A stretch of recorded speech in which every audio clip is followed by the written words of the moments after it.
بسم اللہ الرحمن الرحیم۔ السلام علیکم ورحمۃ اللہ وبرکاتہ۔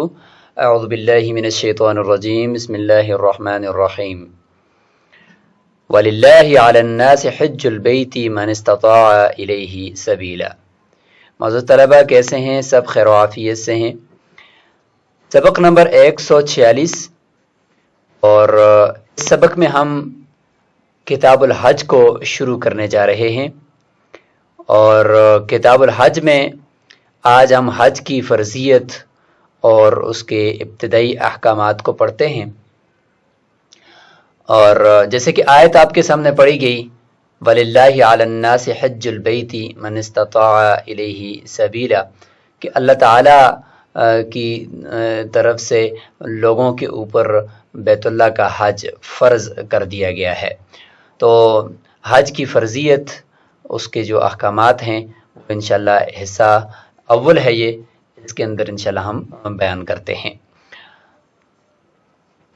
سب سے پہلے ہم بات کرتے ہیں کہ حج عبادات مالیہ میں سے ہے یا عبادات بدنیہ میں سے ہے۔ تو ظاہر ہے کہ حج عبادات مالیہ بھی ہے اور عبادات بدنیہ کا مرکب بھی ہے، کیونکہ خود انسان اپنی جان بھی لگاتا ہے، وہاں محنت کرتا ہے، کبھی طواف کرنا، کبھی سعی کرنا، کبھی وقوف کرنا اور سفر کرنا، اور ساتھ اپنا مال بھی خرچ کرتا ہے۔ تو عبادات مالیہ اور عبادات بدنیہ دونوں کا مرکب ہے۔ اب مؤخر اس لیے کیا کہ چونکہ پہلے کتاب الصوم ہے، اور کتاب الصوم جو ہے وہ صرف عبادت بدنی ہے، تو اس لیے عبادت بدنی اس کا ایک جز ہوئی، گوئے کہ مفرد ہوئی، اور حج ایک مرکب ہوا، تو اس لیے مفرد پہلے ہوتا ہے اور مرکب بعد میں ہوتا ہے۔ حج ہر سال مقرر کیوں نہیں ہے؟ وہ اس کی وجہ یہ ہے کہ وہ ہم انشاءاللہ وہ بھی ذکر کر دیتے ہیں کہ چونکہ اس کا سبب وہ بیت اللہ شریف ہے، اس کی زیارت کرنا ہے، تو وہ ایک ہے، تو وہ مقرر نہیں ہوتا ہر سال، وہ صرف ایک ہی رہتا ہے، تو اس لیے حج بھی زندگی میں ایک ہی ہے۔ تو جب یہ مقرر نہیں ہوتا تو برخلاف روزے کے اور زکوٰۃ کے اور نماز کے، جن کا ذکر اس سے پہلے ہوا، کیونکہ وہ مقرر ہوتے رہتے ہیں، ان کا تعلق کسی کا مال کے ساتھ ہے، کسی کا وقت کے ساتھ ہے، تو اس لیے ان کو پہلے ذکر کیا اور حج کو مؤخر ذکر کیا۔ حج جو لفظ ہے، یہ ہا کے کسرے کے ساتھ بھی قرآن مجید کی آیت میں ہے، سورہ آل عمران کی، کہ وَلِلَّهِ عَلَى النَّاسِ حِجُّ الْبَيْتِ مَنِ اسْتَطَاعَ إِلَيْهِ سَبِيلًا، اور ہا کے فتح کے ساتھ بھی ہے کہ الحج اشہر معلومات، سورہ بقرہ میں۔ مطلب اس کا لغوی اعتبار سے یہی ہے کہ کسی معظم اور بڑی چیز کی طرف ارادہ کرنا، اس کو کہتے ہیں حج یا حج۔ اصطلاحی تعریف کو اگر دیکھیں تو شرعاً مخصوص کسی مکان کا مخصوص افعال کے ساتھ مخصوص زمانے میں ارادہ کرنا، اس کو حج کہتے ہیں۔ حج کی فرضیت سے متعلق بذل المجہود، علامہ خلیل احمد سہارنپوری رحمہ اللہ کی کتاب جو شرح ہے ابو داؤد شریف کی، اس میں متعدد اقوال ذکر کیے گئے کہ حج کب فرض ہوا۔ اس میں چند یہ ہیں: نمبر 1 9 ہجری، نمبر 2 5 ہجری، نمبر 3 6 ہجری، اور نمبر 4 ہجرت سے بھی پہلے حج فرض ہو چکا تھا۔ اس میں جو راجح قول ہے وہ 9 ہجری کا ہے کہ 9 ہجری میں حج فرض ہو چکا تھا،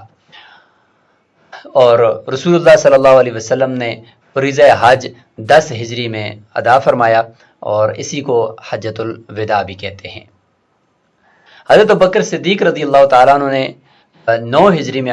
ادا کیا، اور مولا علی قاری رحمہ اللہ لکھتے ہیں کہ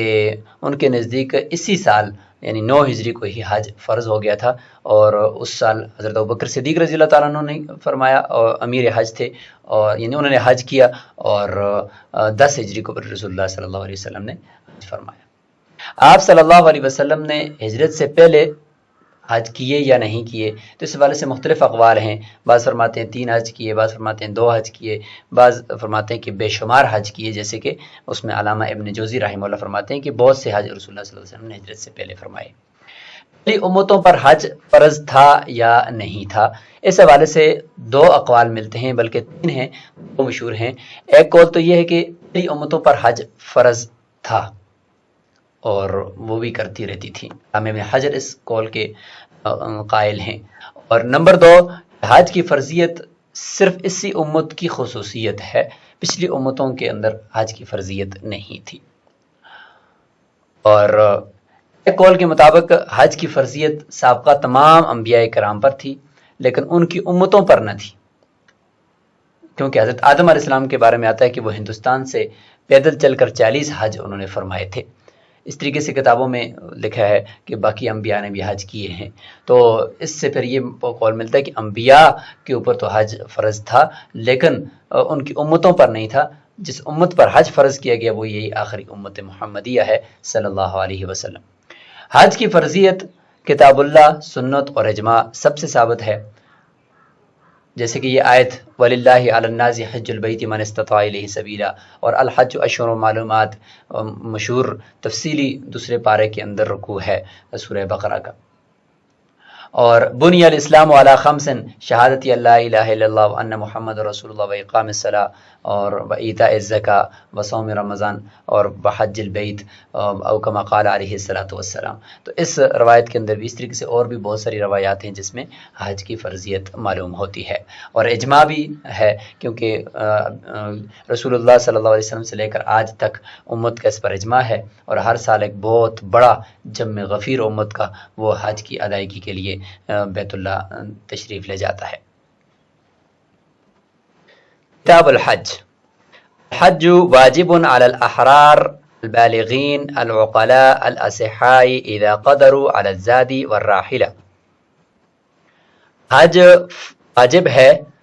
یعنی فرض ہے احرار ان لوگوں کے اوپر جو آزاد ہیں اور بالغ ہیں اور عاقل ہیں، اصحاء اور تندرست ہیں. یہ ساری حج کی شرائط ذکر ہو رہی ہیں. نمبر 5 اذا قدروا على الزاد والراحلہ، شرط ہے کہ وہ قادر ہوں زاد پر یعنی توشے پر، خرچ پر، راحلہ اور سواری پر. اور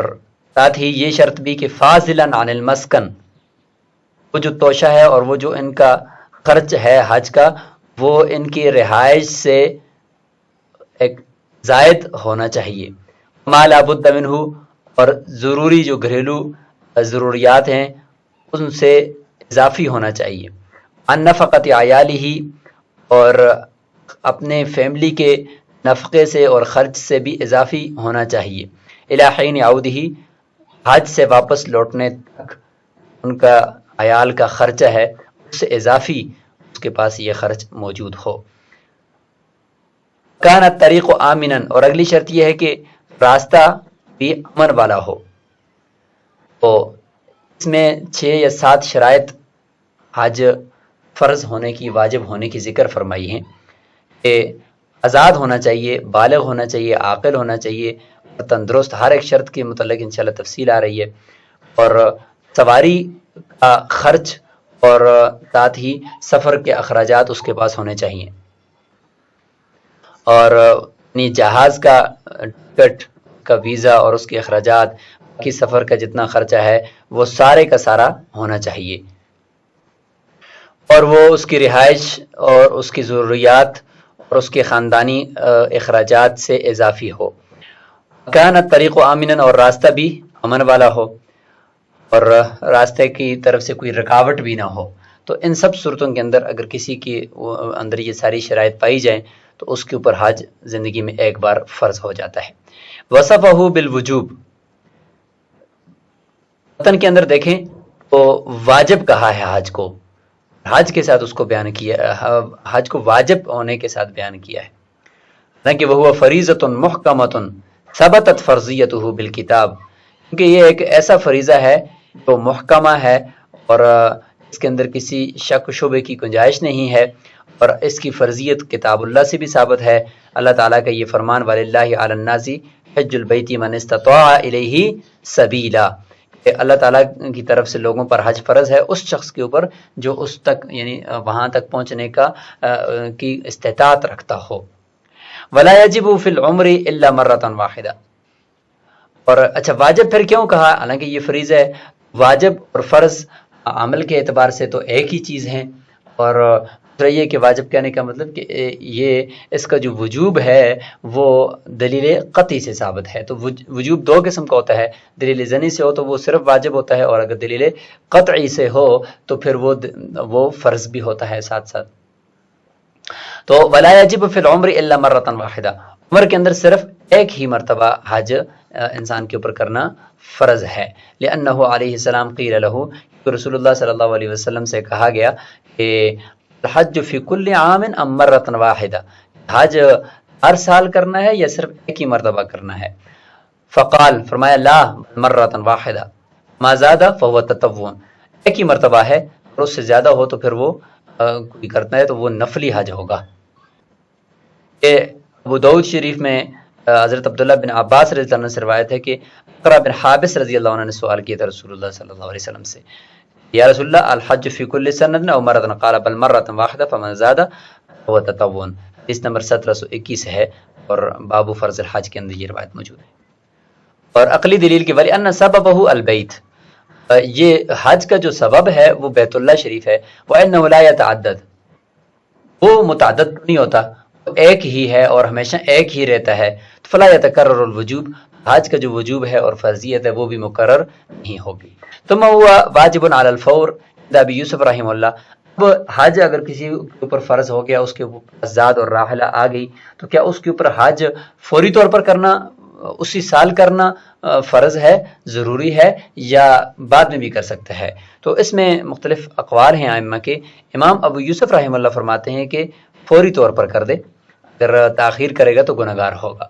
اور امام ابو حنیفہ رحمہ اللہ سے روایت ہے آیت علیہ، ایسی روایت ہے کہ جو اسی علی الفور پر دلالت کرتی ہے، کیونکہ ان سے پوچھا گیا تھا اگر کسی بات کے پاس اگر اتنا خرچ ہو تو وہ حج کرے یا شادی کرے، تو فرمایا کہ پہلے حج کرے، تو اس سے پتہ چلتا ہے کہ علی الفور ہے۔ اور امام محمد رحمہ اللہ اور امام شافعی رحمہ اللہ یہ دونوں احباب فرماتے ہیں کہ تراخی تاخیر بھی ہو سکتی ہے، اور حج فرض ہے، زندگی میں ایک ہی مرتبہ کرنا ہے، ضروری نہیں ہے کہ ایک ہی سال میں اسی سال کرو، لأنہ وظیفۃ العمر، کیونکہ پوری عمر کا وظیفہ ہے، پوری عمر کا یہ عمل ہے۔ وکان العمر فیہ کالوقت فی الصلاۃ، پوری عمر اس میں اسی طرح ہے جس طریقے سے نماز کے اندر اس کا وقت ہے، کہ اس نماز کو اس وقت کے آخر میں بھی پڑھ سکتے ہیں، درمیان میں بھی پڑھ سکتے ہیں، شروع میں پڑھ سکتے ہیں، اور آخر میں پڑھنا بھی جائز ہے، لہٰذا اسی طریقے سے یہاں عمر کے آخر میں بھی اگر کوئی بندہ حج کرنا چاہے تو کر سکتا ہے۔ وجہ الاولی، امام شافعی اور امام محمد رحمہ اللہ کا جو قول ہے، ان میں پھر فرق یہ ہے کہ امام محمد رحمہ اللہ فرماتے ہیں کہ اگر آخری عمر تک کسی آدمی نے حج کیا نہیں اور مر گیا تو وہ گناہ گار ہوگا، جبکہ امام شافعی رحمہ اللہ فرماتے ہیں گناہ گار بھی نہیں ہوگا، کیونکہ اس کو تاخیر کرنے کی اجازت تھی، جب تھی تو اسی دوران اس کی موت آ گئی تو وہ گناہ گار نہیں ہوگا۔ وجہ الاول، پہلے قول کی وجہ یعنی فوری طور پر حج کرنا ہے، اس کی وجہ دلیل یہ ہے کہ انہ یختص بوقت خاص، حج ایک خاص وقت کے ساتھ مختص ہے، ذوالحجہ کے مہینے کے اندر کیا جاتا ہے اور خاص دن ہے۔ والموت فی سنۃ واحدۃ غیر نادر، اور ایک سال کے اندر اندر موت آ جانا یہ بھی کوئی نادر نہیں ہے کہ بھئی نہیں آئے گی موت یقینی طور پر، ایسا نہیں ہے، بلکہ ہو سکتا ہے کہ موت ابھی آ جائے، لہذا موت کا آنا کوئی نادر چیز نہیں ہے۔ تو فیتضیق احتیاطاً، یہ جو حج کے اس وقت کے اندر تنگی کر دی گئی ہے، بس ایک ہی سال کے اندر کرو، اسی سال جس سال فرض ہوئے اسی سال کرو، لہذا اور اسی احتیاط کی وجہ سے فرمایا کہ کانت تاجیل افضل، جلدی اس کو کرنا افضل ہے۔ خلاف وقت الصلاۃ، خلاف نماز کے وقت کے، جس کو امام محمد اور امام شافعی رحمہ اللہ نے دلیل بنایا ہے، لأن الموت فیہ مثلہ نادر، نماز کے وقت تک کا جو وقت ہے اگرچہ موت اس میں بھی آ سکتی ہے، لیکن اس میں موت نادر ہے کہ عام طور پر اتنے تھوڑے وقت کے اندر انسان کے اوپر موت ہو، شاید کہ مطلب یعنی زیادہ قوی امید ہے کہ نہ آئے اور نماز کا وقت اس کے اوپر سے گزر جائے، لہذا آخر تک مؤخر کرنا اس کو درست ہے۔ لیکن حج کے تو پورا سال ہے نا، تو پورے سال تک انتظار کرے گا تو بیچ میں موت تو آ سکتی ہے، اس لیے ایک ہی سال کے اندر ہی جب فرض ہوا فوری طور پر ادا کرو۔ لأن الموت فی مثلہ نادر، نماز کے وقت میں موت کا آنا یہ نادر ہے، عام طور پر ایسا نہیں ہوتا. وانما شرط الحریہ، امام قدوری رحمۃ اللہ نے آزاد ہونے کی شرط لگائی ہے، بلوغ اور بالغ ہونے کی شرط لگائی ہے. لقول علیہ السلام یما عبد حج 10 حجج، جو بھی غلام 10 حج بھی کرے، ثم اوتقا، پھر اگر اس کو آزاد کر دیا جائے تو فعلیہ حجۃ الاسلام، اس کے اوپر جو اگر فرض حج ہے تو اس نے کرنا ہی ہوگا، 10 حج جو اس نے کیے وہ نفلی ہوں گے. ایما صبی حج 10 حجج، ہر وہ بچہ جس نے 10 حج بھی کیے ہوں، ثم بلغ، پھر وہ بالغ ہو جائے، فعلیہ حجۃ الاسلام، اس کے اوپر فرض حج بھی کرنا بالغ ہونے کے بعد لازم ہے. امام طبرانی نے معجم الاوسط کے اندر عبداللہ بن عباس رضی اللہ تعالیٰ عنہ سے اس روایت کو ذکر کیا ہے، اور اس میں اگرچہ 10 حججن کا لفظ نہیں ہے، یہ راوی نے اپنی طرف سے اضافہ کر دیا کہ یہ بتانے کے لیے کہ جتنے بھی حج کر دے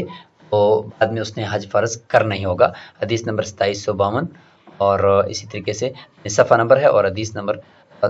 یعنی حدیث نمبر 2752 ہے اور صفحہ نمبر تیسری جلد کا 353 ہے. عقلی دلیل بھی ہے کہ وَلِأَنَّهُ عبادتٌ، حج ایک عبادت ہے، وَالْعِبَادَاتُ بِأَسْرِهَا مَوْضُوعَةٌ عَنِ الصِّبْيَانِ، عبادات مکمل طور پر ساری کی ساری وہ دور کی گئی ہیں، ہٹائی گئی ہیں بچوں سے، کیونکہ بچوں سے قلم اٹھا دیا گیا ہے کہ وہ مکلف ہی نہیں ہے کسی کام کے. والعقل شرط لصحت التکلیف، اور عقل ہونا یہ تو ظاہر ہے کہ عقل ہونے کی شرط جو لگائی ہے وہ مکلف بننے کی صحیح ہونے کے لیے بنیادی شرط ہے. عقل ہے تو اسی کے اوپر ہی سارے احکام کو بندے کے اوپر ان کو اس کا مکلف بنایا جاتا ہے. وقضا صحت الجوارح، اسی طریقے سے فرمایا تھا کہ صحہ درست ہوں، تو تندرست ہونا بھی تو ضروری ہے نا، چونکہ یہ حج کرنا ہے، اس کے لیے سفر کرنا ہے، تکلیف اٹھانی ہے، مشقت اٹھانی ہے، تو لہٰذا اس کے لیے تندرست ہونا بھی شرط ہے. لأن العز دونها لازم، کیونکہ بغیر جوارح اور تندرستی کے انسان کے اوپر حج سے عاجز ہونا وہ عجز اس کو لازم ہوتا ہے، اس لیے یہ شرط بہت ضروری ہے. اعمى اذا وجد من یکفیہ مؤونۃ سفرہ، اگر اندھا ہے اور وہ ایسے شخص کو پاتا ہے کہ جو اس کے سفر کی مشقت کی کفایت کر سکتا ہے اور اس کا خیال رکھ سکتا ہے. وجد زادا وراحلۃ، اور ساتھ ہی خرچ اور سواری کو بھی اس نے پا لیا ہے اور اس کا خرچہ بھی اس کے پاس ہے، تو اس کے اوپر حج فرض ہوگا. اس صورت میں امام ابو حنیفہ رحمۃ اللہ فرماتے ہیں کہ حج فرض اس کے اوپر نہیں ہوگا، سوائے صاحبین کے، کہ وہ فرماتے ہیں کہ اگر اس صورت کے اندر وہ باقی اس کے ہاتھ پاؤں ٹھیک ہیں، چل سکتا ہے، اور ساتھ ایک آدمی بھی ہے تو پھر حج فرض ہونا چاہیے. راجح قول صاحبین کا ہے. وقد مر فی کتاب الصلاۃ، کتاب الصلاۃ کے اندر یعنی باب الجمعہ کے اندر یہ گزر چکا ہے، اگر اس کو لے جا سکتا ہے جمعہ کے لیے تو اس کے اوپر جمعہ فرض ہے. واما المقعد فعن ابی حنیفہ رحمہ اللہ انہ یجب، مقعد یعنی حج ہے اور وہ چل پھر نہیں سکتا، تو ایسے شخص کے اوپر امام ابو حنیفہ رحمہ اللہ کی ایک روایت ہے کہ حج واجب ہے. لأنہ یستطیع بغیرہ، کیونکہ دوسرے آدمی کے ذریعے سے یہ استطاعت رکھتا ہے کہ دوسرا آدمی اس کو اٹھا کر لے جائے، تو اگر کوئی مل جاتا ہے تو پھر اس کے اوپر حج فرض ہے. فاشبہ المستطیع راخلہ، یہ اس شخص کی طرح مشابہ ہو گیا ہے جو سواری کے اوپر سوار ہو کر حج کرنے کی استطاعت رکھتا ہے، تو یہ بھی اسی طریقے سے ہے. محمد رحمہ اللہ، امام محمد رحمہ اللہ فرماتے ہیں انہ لا یجب مقعد، یعنی حج کے اوپر حج واجب نہیں ہے. لانہ غیر قادر علی الاداء بنفسہ، خود حج کرنے کی اوپر اور اس کو ادا کرنے پر قادر نہیں ہے. خلاف الاعمى، خلاف اندھے کے، لأنہ لو ہدی یؤدی بنفسہ، کیونکہ اگر اس کو راستہ دکھایا جائے تو وہ خود بھی طواف سعی وغیرہ کر کے حج کی ادائیگی کر سکتا ہے. اشبہ الضال عنہ، یہ اس شخص کی طرح ہو گیا جس کو حج کا راستہ بھول گیا ہو، تو اس کو اگر راستہ بتاؤ تو وہ جا کر حج کر لے گا. تو اندھا بھی اسی طریقے سے کہ اس کو راستہ بتانے والا اگر کوئی ساتھ ہے اس کے اوپر حج فرض ہے، ورنہ نہیں ہے. ولا بد من القدرۃ علی الزاد والراحلہ، اس میں راجح قول ان تمام مریضوں کے اندر اور معذوروں کے اندر یہ ہے کہ اگر ان کو حج کرانے والا ساتھ، اگر ان کے ساتھ مددگار موجود ہے تو اس صورت کے اوپر ان کے اوپر حج فرض ہے، ورنہ نہیں ہے. ولا بد من القدرۃ علی الزاد والراحلہ، متن کے اندر ایک شرط بھی ہے کہ ذات اور راحلہ یعنی خرچے کے اوپر اور سواری کے اوپر قدرت ہونا حج کی فرضیت کے لیے ضروری ہے۔ فرماتے ہیں کہ وہ قدر ما یقری بھی شق محمل، کہتے ہیں کہ یا تو سواری اپنی ہونی چاہیے، اور اگر نہیں ہے تو پھر یہ ہے کہ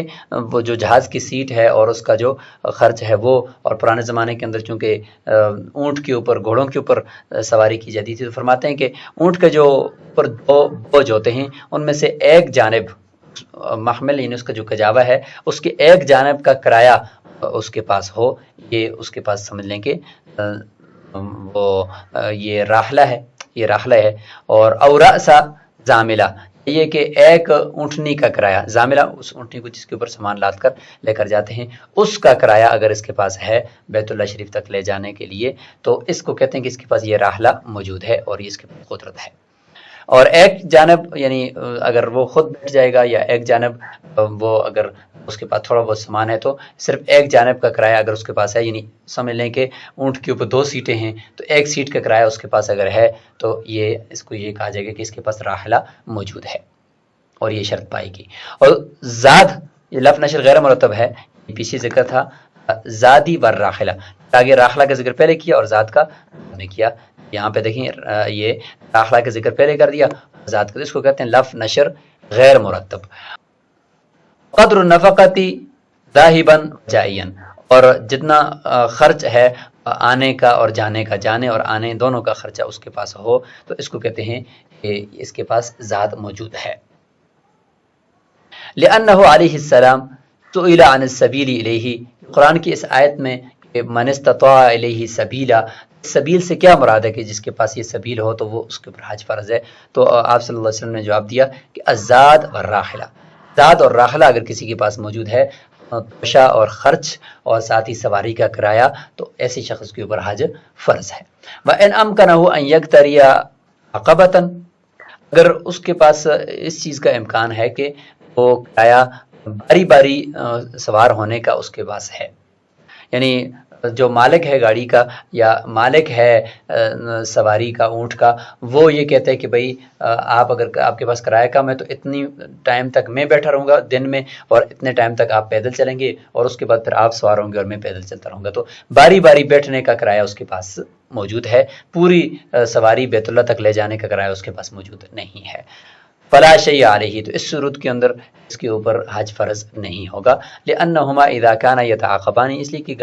وہ سواری کا مالک اور یہ حج کرنے والا دونوں باری باری بیٹھیں گے، لم توجد الراحلۃ فی جمیع السفر، جمیع سفر کے اندر تو سواری نہ پائے گی، لہذا اس وجہ سے ہم یہ کہیں گے کہ اس کے پاس راحلہ نہیں ہے۔ ویشترط ان یکون فاضلا عن المسکن، اور فرماتے ہیں کہ یہ جو خرچ ہے یہ انسان کی ضروریات سے اضافی ہونا چاہیے، اور اس کے رہائش سے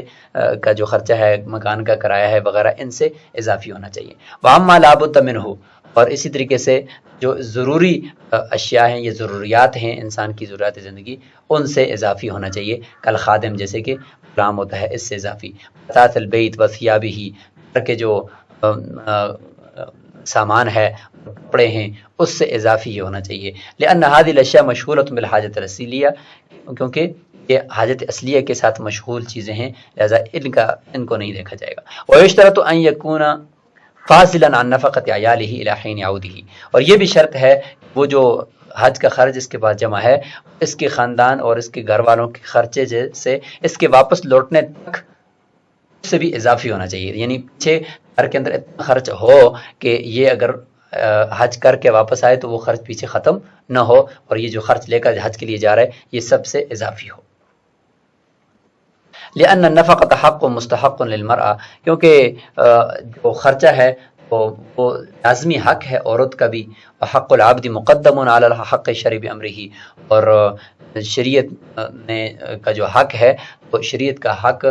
وہ اس سے بندے کا حق مقدم ہوتا ہے، لہذا اگر بیوی کا خرچ اور بچوں کا خرچ اس کے پاس نہیں ہے تو پہلے ان کو پورا کرے، اس کے بعد پھر وہ حج کے لیے جائے۔ امر ہی،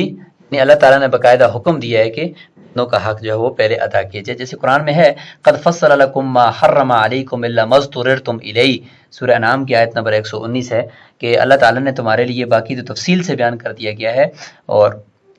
یعنی جتنی چیزوں کو حرام کر دیا، جتنی چیزوں کو حلال کر دیا، الا ما اضطررتم الیہ، اگر ہاں تمہیں سخت مجبوری ہو، قحط ہو اور گھر والوں کا خرچ نہیں ہے تو اس صورت کے اندر حرام بقدر ضرورت استعمال کرنے کی بھی اجازت دی ہے۔ تو اس سے پتہ چلا کہ شریعت نے اپنا حق پھر